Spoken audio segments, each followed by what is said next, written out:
Hello, everybody, and happy Halloween. I am so happy you could join me this evening. Tonight, I'm going to be reading a short story from the Bizman Writers Guild, Seasons in the Dark, and the story takes place on Halloween. So I will actually read the intro to the story, and then you can decide if you want to continue to listen afterwards. So this would be on the back blurb of, like, if you turned over a book, this is like the blurb for the story or the teaser, depending on what terminology you are used to. Daredevil Daisy Hayer is dead, stuck on Earth and avoiding a persistent Reaper who's been chasing her through the centuries. Being a ghost sucks, but it's better than hell. Daisy was a bad girl in the Wild West, and she has no guarantee which direction the Reaper will take her. Simon Travers has been a Reaper for over 125 years.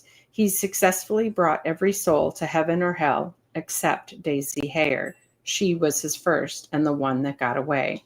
He has time, though, because once dead, there is no going back. After a spell is cast making Daisy flesh and blood, will she stay on Earth or feel the chill of the Reaper? So one of the reasons I wanted to read this to you guys is also because it's Halloween, and also it fits in well. And I thought I might read this, and this YouTube video would be the audio version of the book. But if you wanted a paperback version, you can buy Bizman Writers Guild Presents Seasons in the Dark, which is an anthology, and it has many stories besides mine in there. And it's by writers of the Bizman Writers Guild, obviously. And then this will serve as the audiobook. And then also the cover that you see here is the cover of my ebook, which is available for 99 cents wherever you purchase your digital books. So with that, let's go ahead and start reading.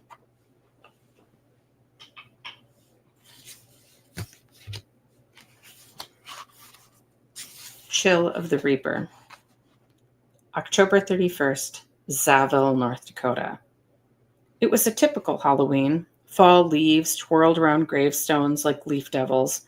A witch performed magic in the graveyard while Daisy Hayer sat on her tombstone, one of many, which read, Daisy Hayer, 1859 to 1884.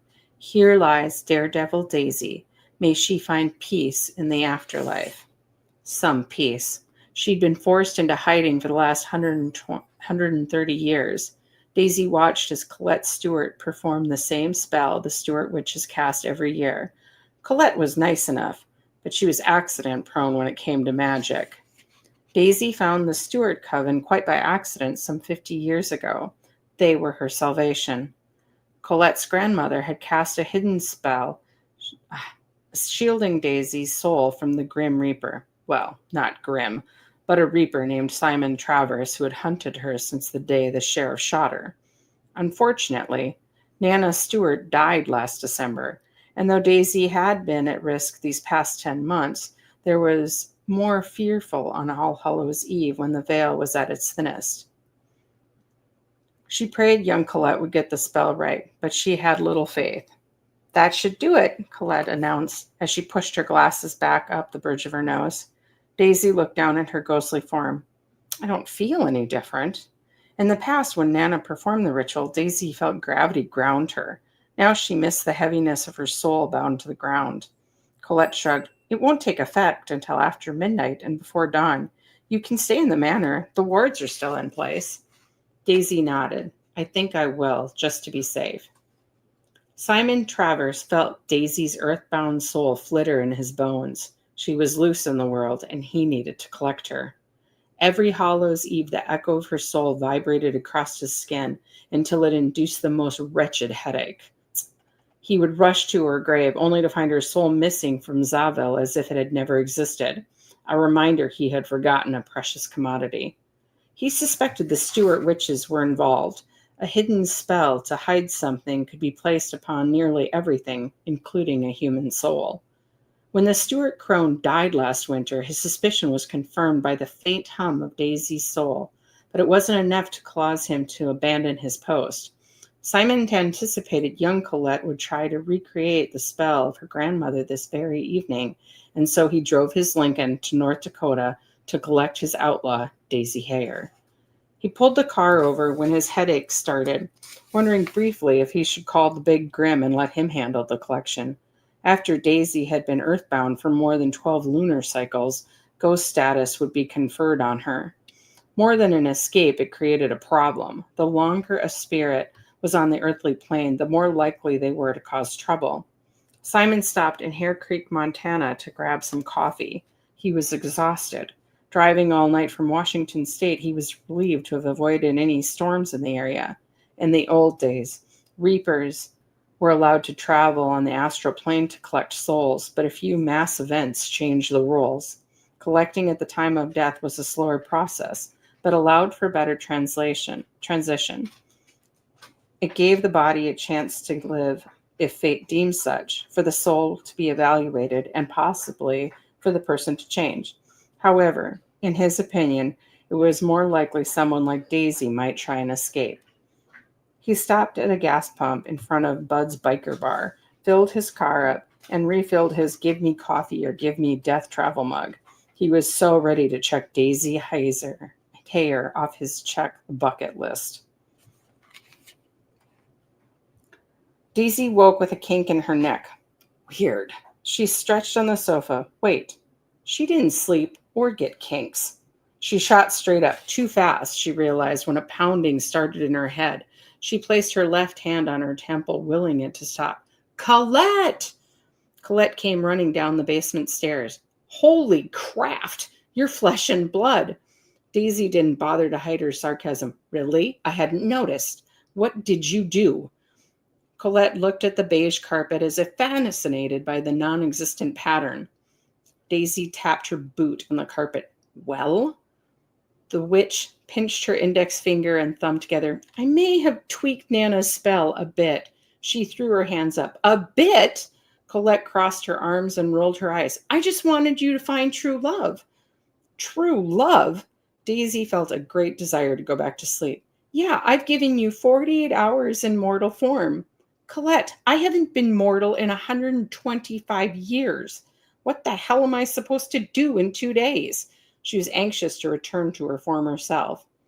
Daisy, if you find your true love, your soul won't be bound for hell. I get into heaven? Could she after all these years? Was it even possible after her misdeeds? She was, after all, a wanted criminal at the time of her death, with a $500 bounty on her head at the time of her death. Not that she didn't deserve it. The sheer number of bank robberies and shootouts warranted the large sum.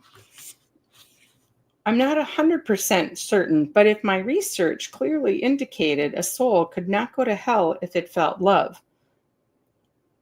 Anything not to go to hell. Daisy hadn't lived her best life.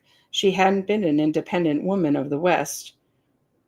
She had been an independent woman of the West, and rather than earn money in easier ways, she'd taken to a life of crime. Okay, how do I find true love? We first need to change your wardrobe. Daisy looked down. She was wearing the clothes she died in, with a crimson starburst pattern on her chest and her six-shooter strapped to her hip. A change was definitely in order. I've always wanted to be a blonde. We'll stop by Barb's boutique, Colette assured her. Her stomach growled. And maybe some food?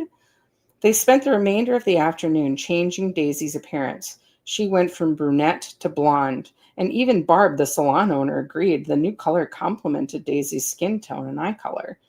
Afterward, Colette took Daisy shopping for new clothes. Daisy was currently wearing an oversized sweatshirt over her blood-stained clothes. Though most of the paranormal creatures recognized her, there was no reason to draw attention from the human population. Once they settled on an outfit similar to what she died in, a white shirt, dark blue denim jeans with sparkles on her derriere, and a straw hat, Colette pronounced, perfect. Do you want new boots? No, mine are broken in, and besides, these new diamond-studded pants are covering them up. Daisy had selected these over the jeans that were shredded. She couldn't understand why people would pay good money for substandard work. Where do you want to go? Asked Colette. Is there a good place to meet people? Daisy wasn't sure how couples courted these days. Wasn't as if she spent time watching the local mating habits. Let's hit the Stompin' Mad Saloon. Simon knew Daisy's soul was in this grim forsaken bar. Loud music, country by the sound of it, blared from the back of the building. Who could even hear the lyrics? The crooner sounded as if he was part banshee. Wait, was he?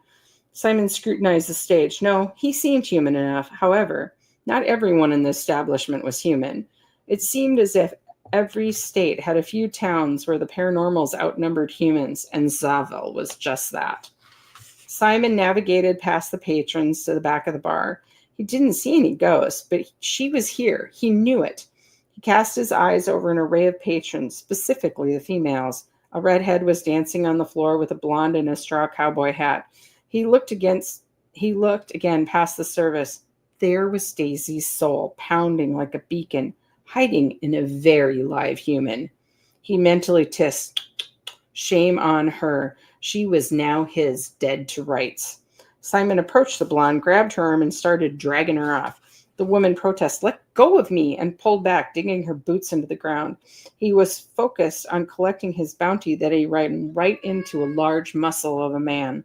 No, make that a bear shifter, a rather large one. I don't think the lady wants to go with you. Look, shifter.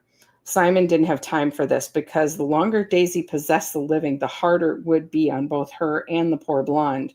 The bear crossed his arms. You can call me Officer Finn. Look, officer, this woman is possessed. I'm here to collect the spirit inside her. Why couldn't he just do his job in peace? The bear sniffed the air. Nope, she's human. A pixie face with brown hair peeked from behind Officer Finn. What's the trouble, Andy? Grim damn pixies, Simon muttered. Excuse me, Mr. Rude, I will have you know I am not a pixie. She now stood between him and the officer with her hands on her hips. And I'm not possessed. Blondie shook free of his hold. The redhead grabbed her friend. Let's go, Daisy. Daisy? He looked her up and down. Really looked. He'd never seen her before. He'd caught a wispy glimpse a time or two before she disappeared without a trace. She was stunning.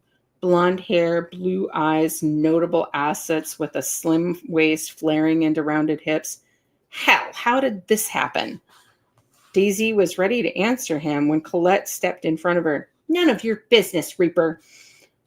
Those within earshot, or with excellent hearing, turned their direction. She wondered if the patrons were as stunned as she was. Daisy had never seen a Reaper, let alone this man. This man was gorgeous. With jet black hair, a strong jawline, and eyes the color of midnight, she wondered if this was Simon Travers, the one she had come to think of as hers over the years. He sneered. This is your doing, isn't it, witch? I have a name, Colette said. So do I, the Reaper retorted. Okay, folks, let's take this outside. Officer Finn shooed them towards the front door. Daisy looked at Colette and her friend nodded. They followed the bear, Reaper, and the not a pixie through the front door of the Stompin' Mad Saloon. It sounded like the beginning of a bizarre joke. The temperature drop was noticeable as they moved past warm bodies to the crisp, clear autumn night air. Once outside, Colette spoke. You aren't from around here, Officer Spin. No, ma'am, I'm from innocent Minnesota. The missus and I are just passing through on our way back from Alaska. The not a pixie, now identified as the missus, thrust her hand towards Colette. Good evening, I'm Holly Frost. And in Jack? Colette asked in awed voice as she accepted Holly's hand. The same. Enough, the Reapers broke between Colette and Holly, pushing Holly backward and pointing at Colette. Why is she flesh and blood? Officer Finn growled. Holly put a hand on her husband's arm. It's okay, Andy. Though it was impossible, it seemed as if Holly held the large shifter back with her simple touch. He touched you. You can't have her, Reaper. She's human now, Colette bragged. He pointed at each of them. Why can't you meddling witches, fae, and shifters stay out of matters that don't concern you? Colette stepped toward the Reaper. She's my friend. The Reaper took a step back. How nice for you. Look, Mr. Reaper, Holly said. Travers, he answered. So this was Simon Travers, her own personal Reaper. Daisy almost wished she'd let him catch her. Holly continued unfazed. Mr. Travis, I'm sure emotions are running hot right now. Are you trying to tell me to cool off? Fine. For a moment, he struggled, coming to some decision, and he walked right up to Daisy and looked her in the eye. A chill ran down her spine, but she wasn't sure it was fear. You can't live forever, he said before he left. Simon sat in his car fuming. He hated earthly paranormals. They muddied the waters with their magic. Spirits were one thing, but to bring someone back from the dead was all kinds of wrong.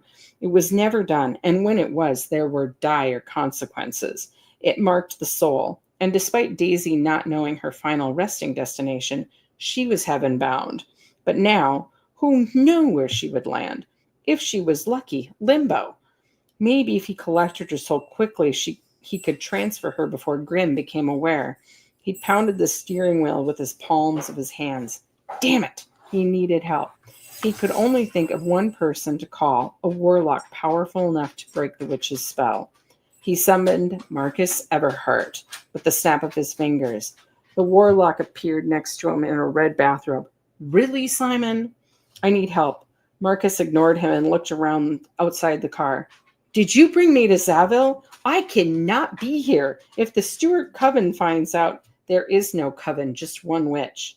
The warlock raised his eyebrows. One? Yeah, and she made Daisy Hare mortal. Marcus lowered into his seat. No. You did not bring me here and get me wrapped up in some devil will care shit. Send me back now. You owe me. Simon could have collected Everhart's soul some 150 years ago, but the rules were a bit fuzzy when it came to paranormals, so he'd let the warlock live and could now summon his body and soul at will.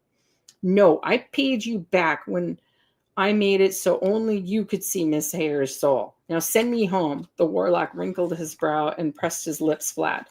Simon knew it was time to get mean. Marcus, my friend. Marcus raised a brow. What? He cracked his knuckles and gave a curt nod. I own your soul, and I can reap it whenever I want to. So understand when I tell you that there is no way you can pay me back. Marcus crossed his arms. Fine, but you need to get me to consecrated ground. I can't be found here. Simon drove his Lincoln to the vacant mausoleum in Zaville Cemetery. Daisy, Colette, and the Finns watched as the black car sped out of the gravel lot, kicking up rocks and dust in its wake. Do you require further assistance? Colette responded, No, thank you, Sheriff. We'll let you get on your way. Holly Frost looked at Daisy. You're sure? Yes, ma'am. Daisy wasn't sure how a shifter in a ferry could even help her. The Finns walked away, leaving the witch and the ghost alone. Daisy turned to Colette. What are we going to do? You have to find true love. But you're going to help me. Colette smiled. Of course I'll help you. Maybe holding hands and hearts. You know, the dating site? Daisy nodded.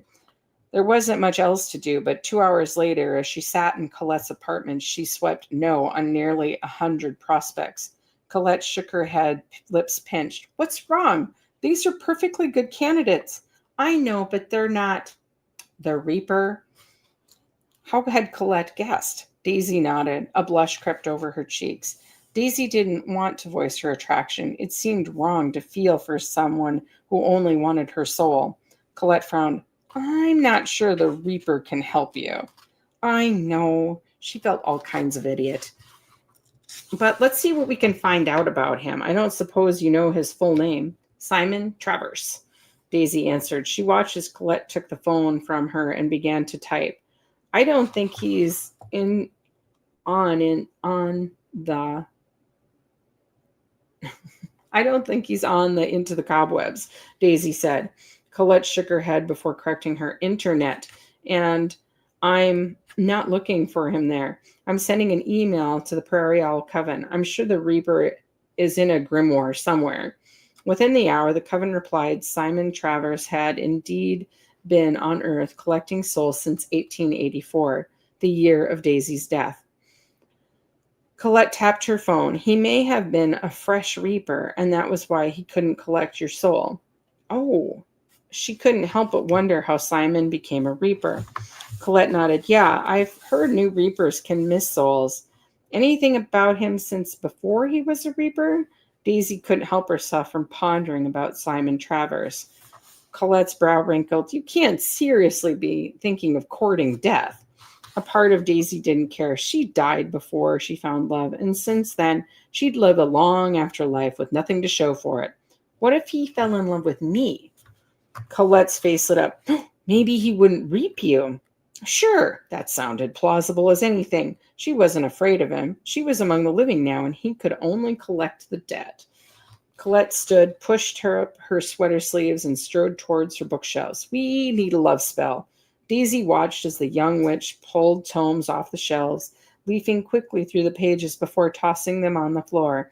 It was dizzying to watch. True love's kiss, Colette shouted from across the room. I'm not sure I love him, Daisy said wearily. You don't have to. We will have him fall in love with you. I can find a love spell. Colette went back to tearing books off the shelves. Is that even possible? She didn't like the idea of messing with people's emotions, even if she did find Simon more than passably attractive. A spell seemed like cheating. Colette frowned and thumbed through the pages of the book she held. You might be right. Let me see. Perhaps. Yes, that's it. What? Daisy was afraid of the answer. She noticed witches did like their spells. Colette looked up with a Cheshire grin. A binding spell. I'll bind the Reaper to you. Any feelings you have, he'll have. Anything that happens to you will happen to him. So he can't kill me. She was pretty certain he wouldn't, but a little backup plan never hurt. Not without dire consequences of his own. Daisy smiled at the thought. She had been chased through the ages by Simon, and he was the only significant man in her afterlife. Oh, and she admitted she'd been tempted a time or two to let him catch her, just to see him. Her reaper radiated energy that drew her to him like a magnet, and she had to fight the overwhelming need to be close to him. You need to kiss her, Marcus said, placing a tome back into the air where it disappeared back to its home, wherever it was. Kiss her? Are you mad? The suggestion was like a passionate challenge, hard to resist. Nope, according to my sources, you can reap her soul in a kiss. It's referred to as the chill. Dredged from a place beyond logic and reason, Simon admitted he wanted to kiss Daisy. Of course, it would just be the one time, and then she would be gone, and then he could go on with his soul collecting. He wouldn't have to worry about her soul trapped here on Earth.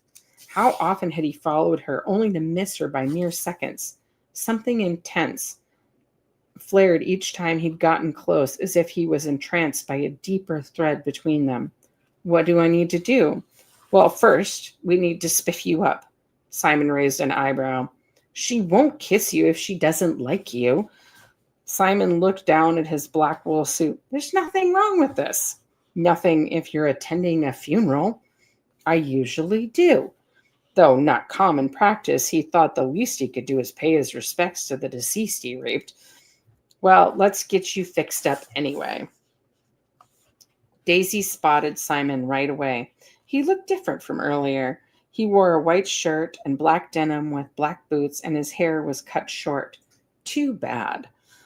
She rather liked his long hair. She approached him first. He walked up to the bar. It's weird seeing you in the flesh.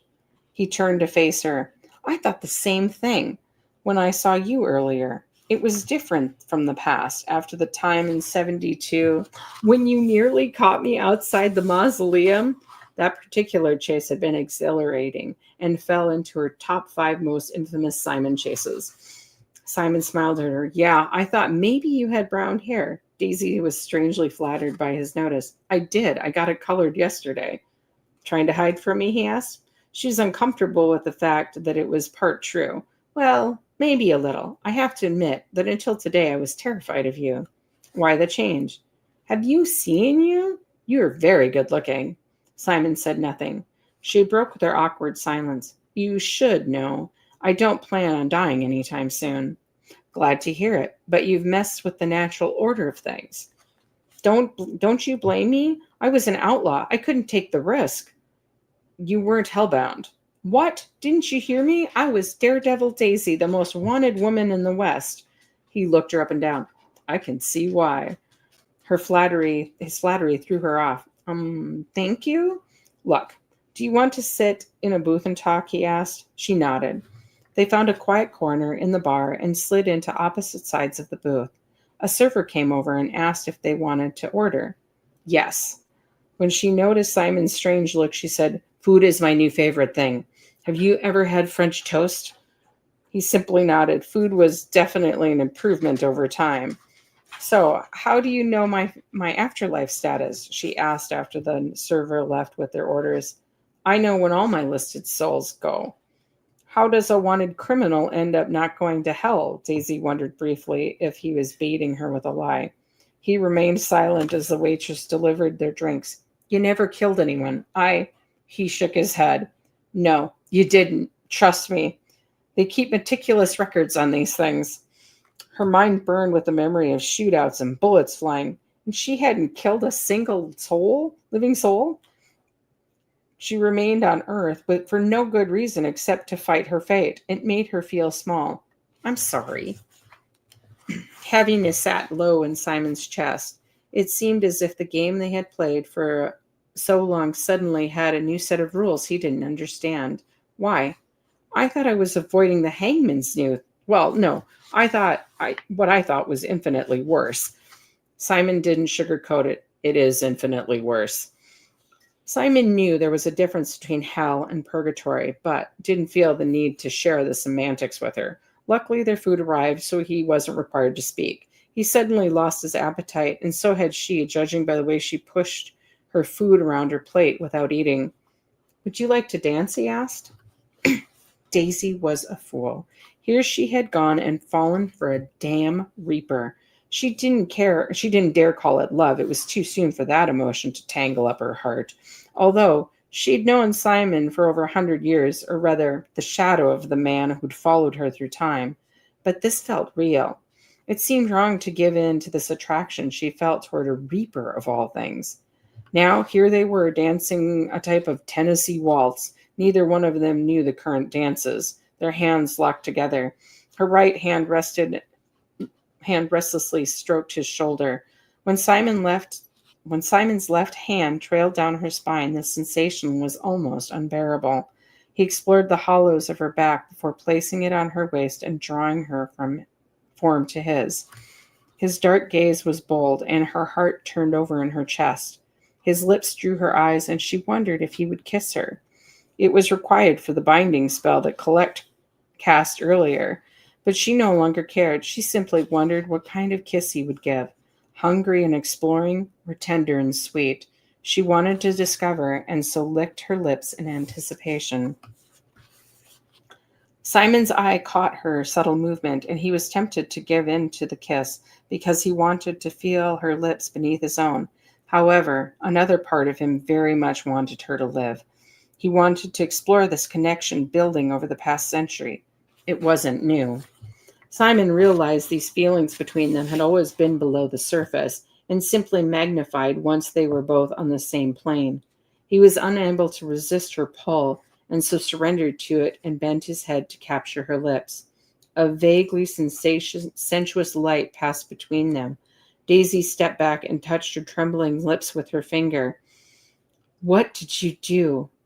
I gave you a reaper's kiss, he answered. It's okay, Simon. We can't fight fate. She began to fade from the human plane, her form thinning into wispy limbs before disappearing altogether. Daisy Hare was gone and could finally rest in peace. He wondered if he would ever feel a sense of peace again. October 31st, Zaville, North Dakota, 1 year later. Simon stood before Daisy Hare's headstone, taking another sip of bourbon, trying to black out sooner rather than later. The night was cold, a light dusting covering the fall leaves, making the graveyard almost serene against his turbulent emotions.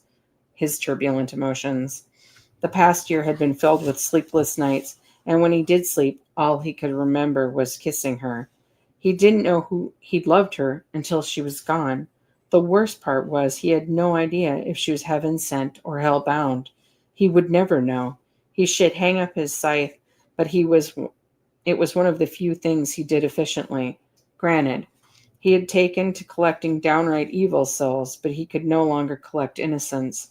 The first following Daisy had caused him physical pain. No, he couldn't risk it. He raised the bottle to his lips, emptying it and throwing it at her headstone. Hey, don't do that. Yeah, why are you throwing bottles at a tingling sensation coursed through him and over his skin? Daisy? Yeah, why are you throwing bottles at my headstone? She spoke from behind him.